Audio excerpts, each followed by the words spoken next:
Osmar, no início da pandemia, a gente fez nossa primeira conversa assim, e você falou para a gente sobre o lado bom da pandemia. Foi uma conversa super legal, que nos chamava para sair um pouco desse mundo de abraços e de relações, por vezes, superficiais e experimentar a solitude que a gente pode encontrar dentro de casa e Uhum, aproveitar esse tempo para reflexão. Passado uhum, um ano de pandemia, tem muita gente que não trilhou esse caminho, né? E para uhum, muita gente, o período da pandemia foi e está sendo de dor, sofrimento e angústia, uhum, medo. E nós estamos no pior momento da pandemia aqui no Brasil. Aí em uhum, Portugal, vocês estão mais preservados, mas ainda a vacinação está difícil. O que você uhum. pode falar para a gente agora? Bom, eu acho que a pandemia ela fez uma coisa interessante conosco, com alguns paralelos com, por exemplo, a igreja perseguida, com o deserto e com a monástica. No certo sentido, a pandemia nos levou a uma experiência de igreja perseguida, e os templos se fecharam, é proibido se reunir com perigo. Uma experiência de deserto, porque sem estímulo, sem horizonte, sem vivendo mais simplesmente, sem shopping center, sem nada. E da monástica, porque nos mandou para um mosteiro, né? Então, toda a nossa agenda foi possível virar para o interior, né? A gente vivia muito focado no exterior, na correria, na agitação. Então, o interior, isto é, o meu coração e o meu entorno imediato, minha família, por exemplo, então a minha casa. Então, isso possibilita a gente um crescimento muito grande, porque não há nada que faça mais crescer do que uma experiência do deserto, uma experiência no mosteiro, uma experiência de igreja perseguida. E entrar em contato com o sofrimento fez parte dessa história. Então, a gente vivia como se nada nos atingisse. E todas as nossas falsas seguranças foram tiradas, a gente ficou sem nada. Então, foi possível a gente crescer espiritualmente, descer no coração e experimentar uma empatia com o sofrimento ao nosso redor também, né? Então, isso acho que trouxe crescimento para muita gente. O silêncio, a solitude, a vida em família, mas também com muita tensão e com muita dor, faz parte. Mas a tensão e a dor nos levam ao crescimento espiritual também. Então, Esse consumo assim de notícia, que dia após dia vem trazendo para a gente um número. uhum, E a gente até espera, a gente quer ver qual foi o número de hoje. uhum, E é um número absurdo, um número enorme. Você acha que isso vai... tem como acompanhar, tem como nosso coração acompanhar esse volume de sofrimento, especialmente por meio de um número que chega para a gente, que às vezes não é uma pessoa, né? Às vezes não, às vezes está distante da gente.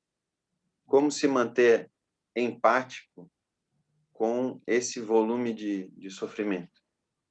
Normalmente, se eu olhar só para fora, eu vou ficar desesperado, mas eu posso olhar para dentro também. E olhar para fora, eu preciso, porque eu preciso ler as notícias, mas olhar para dentro, eu leio a Bíblia. Então, lendo as notícias e lendo a Bíblia, eu consigo encontrar algum equilíbrio para suportar essas notícias. Senão, se eu ficar só com as notícias, eu vou ter um desgaste emocional muito grande, inclusive um enfraquecimento da minha fé. Mas ao poder ter essa agenda interna, novamente, da oração, da devoção, eu posso fazer face a não importa o que no mundo, porque eu vou encontrar um refúgio, vou encontrar uma força, vou encontrar um consolo que o mundo não dá. Hum. E isso é uma experiência do mistério, não é uma experiência de explicação, é uma experiência do mistério de poder passar pelo sofrimento com serenidade, com coragem e cheio de amor. Senão eu perco a coragem, perco o amor, perco a alegria de viver. Uma das coisas que você costuma enfatizar sempre nos nossos encontros presenciais é a questão do abraço. Abraços demorados, abraços que juntam coração com coração. E tem gente que não dá um abraço desse há muito tempo. você pode oferecer alguma palavra de consolo, de encorajamento para essa ausência de toque, de... Eu acho que suporta melhor essa ausência de toque quem tem um estoque dentro de si. Você já deu muitos abraços na vida, então tem um pouco ainda de estoque no coração desse afeto, desse carinho. E mais, passo melhor ainda, aqueles que têm um estoque e que sabem que tem vários abraços esperando quando ele puder sair. Então, quem não tem essa prática, daí também não vai sentir tanta falta, né? Então é isso, assim, a gente vai fazendo um estoque de afetos, para quando não tem, a gente pode acessar. E a gente sabe que tem muita gente esperando a gente para abraçar. Então, isso nos consola, isso nos leva a uma prática da paciência, da espera. Vai chegar o dia, porque o mal passa, tudo passa. Então, eu tenho essa esperança e eu aguardo com calma. E a memória é esse acesso? É a memória, a memória. Quero trazer a memória que me pode dar esperança, é isso, né? É que eu já experimentei esses abraços, eu sei o que é, eu tenho uma reserva no coração deles. Então, Agora, tem muita gente que não sabe ficar sozinha consigo mesmo. E nessa pandemia se viu trancada com seu inimigo, né, por assim dizer, porque as suas sombras, né, se são um lugar que ela evita, e aí se torna um momento de distração, de filme, de Netflix, ou de notícia de forma compulsiva. O que você diz para alguém que não sabe, não aprendeu a passar tempo consigo mesmo? eu acho assim que dificilmente alguém fica sozinho sem fazer nada. Ao contrário, as redes sociais e a internet possibilitam, inclusive, um tipo de obsessão e um tipo de compulsão a ficar ligado, né, online o tempo todo. Isso, claro, traz alguns prejuízos, primeiro porque muita coisa é fake, muita coisa é irreal. E também porque a pessoa fica sem um tempo realmente de solitude, de silêncio. Então, o cultivo do silêncio, da solitude, é uma disciplina difícil a romper um primeiro momento de dependência de estímulos externos. Então, eu temo que muita gente não tenha experimentado silêncio e solitude e está nas redes aí alucinadamente, conversando com um monte de gente, fazendo lives, ouvindo lives. Então, isso acaba que é tipo uma cortina de fumaça, né? Porque não chega realmente na raiz do problema, nas grandes questões existenciais do homem. Então, eu temo que muita gente está passando em branco por causa dessa dependência das redes sociais, né? E a nossa caminhada, Osmar, ela é uma caminhada marcada pelo silêncio, pela solitude, né? Assim, elas são base, né? O silêncio é base para a nossa experiência de fé com Jesus. E tem gente que aprendeu a encontrar Jesus no barulho. É verdade. Como é que você convida essas pessoas para uma nova experiência? Você costuma dizer que não é para todo mundo essa experiência do silêncio. Mas será que assim todo mundo se beneficiaria? Todo mundo poderia ter uma experiência? Com certeza, com certeza. Isso não é uma questão espiritual, religiosa, é uma questão científica até. A ciência mostra que o silêncio, a meditação, trazem benefícios muito grandes para a saúde emocional, para a saúde física, inclusive. Então, toda essa agitação, essa correria, essa gritaria, esse barulho, acaba perturbando mais do que trazendo benefícios. Então, e por que não traz, assim, não alcança a questão fundamental do homem, as grandes questões existenciais, aquilo precisa cada vez mais barulho, cada vez mais estímulo externo para poder... Então, isso que acontece nas igrejas, né? Você vê assim, a igreja, se você vê um culto de 50 anos atrás e um culto de hoje, tinha muito mais solenidade, tinha muito mais reverência, era mais a música, a pregação, tinha liturgia, tinha tempo de silêncio. Hoje é aquela... E as pessoas precisam cada vez mais, né? Cada vez mais de cultos extravagantes, cada vez mais de barulho, cada vez mais de banda, data show, gelo seco, enfim, É. holofote. E por quê? Porque não alcança. Então, eu preciso de doses mais altas dessas coisas. E todo um trabalho com a atenção, né? A atenção do público. Deixa de ser É. uma igreja que adora junta para ser um público que precisa ser cativado pelos estímulos, né? Sim, sim. Pelos sentidos. E aí tá dependente de estímulo, né? Mesmo quem não tem déficit de atenção É, tem uma dificuldade muito grande de dedicar uma atenção à presença de Jesus, né? é verdade.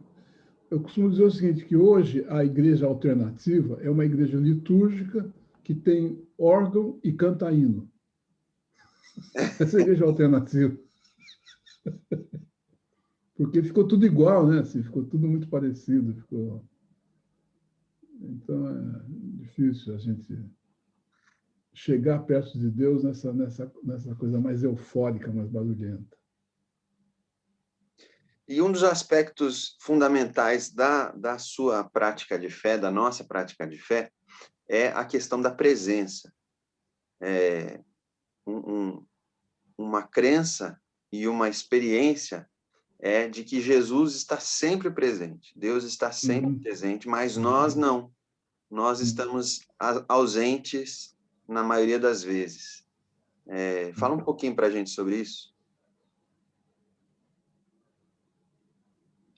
Bom, acho que, de fato, nós nos ausentamos, né? Nós não somente nos ausentamos de Deus, mas nos ausentamos de nós mesmos e nos ausentamos do outro. E isso é a matriz do pecado. É a ruptura, é o conflito, é a distância, é a exclusão do outro. Então, acaba que, para fazer um caminho de volta, de reconciliação com Deus, comigo mesmo e com o outro, eu preciso estar bem presente. Se eu estiver disperso, distraído, agitado, eu não vou conseguir. Perco foco, eu perco. Eu diria assim que amor, uma das formas mais poderosas de amar é estar plenamente presente com o outro na escuta e no acolhimento. E aí eu não estou presente nem comigo, nem com o outro, nem com Deus, eu fico à deriva, né? Não tem jeito. E esse exercício de estar presente, ele é fruto de uma vida mais silenciosa, uma vida muito barulhenta, muito agitada, não tem espaço para isso. Né? Então, novamente, a gente volta a essas questões fundamentais da fé e dessa experiência do silêncio, da solitude. Até porque só quando eu estou plenamente presente comigo, posso estar presente com o outro. Inclusive, eu consolo o outro com as consolações que eu fui consolado. Então, senão, há muito ruído nas relações, né? Com Deus, comigo mesmo e com o outro. E com todo esse ruído a gente não se encontra, não encontra Deus e não encontra o outro. Ou pelo menos é superficial, é funcional, é mais social, não é uma coisa de encontro, é uma de intimidade. A intimidade precisa de proteção, precisa de silêncio, precisa do secreto, né, que Jesus fala. Você usou uma expressão forte aí, né? A deriva, estar à deriva parece ser uma condição bem atual da maioria das pessoas. Então, para ajudar essas pessoas, para ajudar muita gente que está experimentando a pandemia de forma um pouco traumática, você está oferecendo uma oficina online. A gente já tem feito essas oficinas há alguns meses, né? Fizemos várias e tem sido uma experiência muito legal. Você passou a vida inteira fazendo retiros presenciais. Conta como tem sido essa experiência de fazer oficinas online. Uma experiência nova, né? Assim, é um ambiente ainda com quem eu não estou muito bem familiarizado. Eu aperto a tecla errada, eu saio do ar, mas eu estou aprendendo e é o possível nesse momento, então eu vou continuar, né? Mas eu anseio para o momento onde eu posso voltar a fazer retiros lá no mosteiro e ter rodas de conversa presenciais. Nada substitui isso, eu sei. Então, é como se eu estivesse um pouco no exílio, né? É o possível, vou viver, mas eu estou aguardando o momento de voltar à Terra Prometida, que é a Terra do encontro presencial, do abraço, da roda, do retiro, enfim, do encontro. Para a gente que participa, tem sido muito bom. Por mais que a gente esteja cansado de Zoom, de vídeo, de tela, mas o ritmo que você coloca e a partilha, a possibilidade de experimentar outras realidades, e também o fato de ser uma oficina, né? Você sempre destaca que não é um curso, mas uma oficina, ou seja, todo mundo tem trabalho, um trabalho interior para fazer, e durante a oficina tem tempo para isso acontecer. Tem vagas limitadas, são 20 participantes só, né? E a próxima oficina agora é sobre pandemia, espiritualidade cristã na pandemia. Você vai nos ajudar a estabelecer essas disciplinas, a criar esse ambiente de cuidado do mundo interior, é isso? Talvez assim uma definição rápida dessa oficina é que nessa oficina a gente vai buscar os recursos interiores para viver, e viver também no momento de dificuldade e sofrimento. A gente fica buscando fora da gente, mas os recursos estão dentro de nós. E os recursos são sempre muito maiores do que os problemas e das aflições que a gente enfrenta. Então, é nessa linha que eu vou trabalhar, de buscar olhar para dentro e olhar os recursos que eu tenho para superar aquilo que precisa ser superado. E os recursos que eu tenho para a superação das grandes questões da vida são sempre maiores do que essas grandes questões. Então, não importa o tamanho da encrenca, tem recurso, tem possibilidades de eu resolver. Então, assim, é como se a gente tivesse uma caixa de ferramentas que a gente carrega, e as ferramentas eu consigo consertar qualquer coisa. Excelente. Mas a gente não usa, né? A gente não usa. A gente fica procurando fora. Algumas pessoas perguntam por que não, por que essas oficinas são fechadas e com um número restrito de pessoas. É bom a gente explicar que existe uma troca, né? O Osmar, ele ouve cada um dos participantes e responde com aquilo que está no coração dele. Então, esse discernimento do espírito, ele é um trabalho de muito cuidado e que exige tempo, por isso essas turmas precisam ser menores, né? Sim, sim, é verdade. E ali sempre há um espaço para as pessoas se colocarem sem censura e sem o risco de serem julgadas, de serem acolhidas. Então, isso também é muito, muito libertador, de poder falar numa roda com outras pessoas dessas grandes questões que eu estou vivendo e que não tenho ninguém para conversar. Então, há essa possibilidade. E essa possibilidade é muito curativa, né? Porque quando eu falo, vem a luz. Quando eu não falo, fica nas trevas, clandestina, age de forma fantasmagórica no meu coração. Aí vem a luz, eu lido mais fácil com isso. Então, por isso essa questão de ser fechado e também não ser gravado. Então, e é uma experiência única, cada oficina é única. Mesmo que eu aborde o mesmo tema, é diferente depois. É verdade, a gente já fez o Reaprender a Orar, quatro turmas, cada uma foi diferente, teve gente que participou de várias, e... Por isso que não é um curso, não é uma oficina. Então, a gente está esperando que essa turma vai ser uma turma muito especial, né? Espero que sim. Com corações que precisam de cuidado, precisam desse trazer à luz, iluminar essas sombras que estão aí. Tem muita gente que nos ouve que deve estar pensando assim, mas eu não quero mexer em nada disso, não quero falar de nada disso. Talvez seja o momento, né? A gente quer oferecer essa oportunidade e prestar atenção em Jesus, ver se Jesus leva você para esse caminho, para essa direção. Talvez seja o momento. Então, vai ter essa oportunidade, a gente vai deixar o link para você se inscrever se você quiser participar. E o Osmar continua aqui e ali, em lives, em textos, oferecendo pequenas pérolas de vida, né, Osmar? Sim, sim. Tem algumas coisas no Instagram, né, no Facebook. Isso aí. Então, Osmar, muito obrigado. Eu que agradeço, senhor Guilherme. A gente oferece essa oportunidade aí para quem nos assiste. Deus abençoe vocês nessa pandemia e que seja uma oportunidade de explorar melhor esse mundo interior, né? É verdade, sim. É pandemia, mas não é pandemônio ainda, né? Então, a pandemia a gente lida. Não pode deixar essa pandemia virar um pandemônio dentro de você, né? Então, isso aí, muito obrigado. Um abraço a todos. beijo, queridos. Tchau.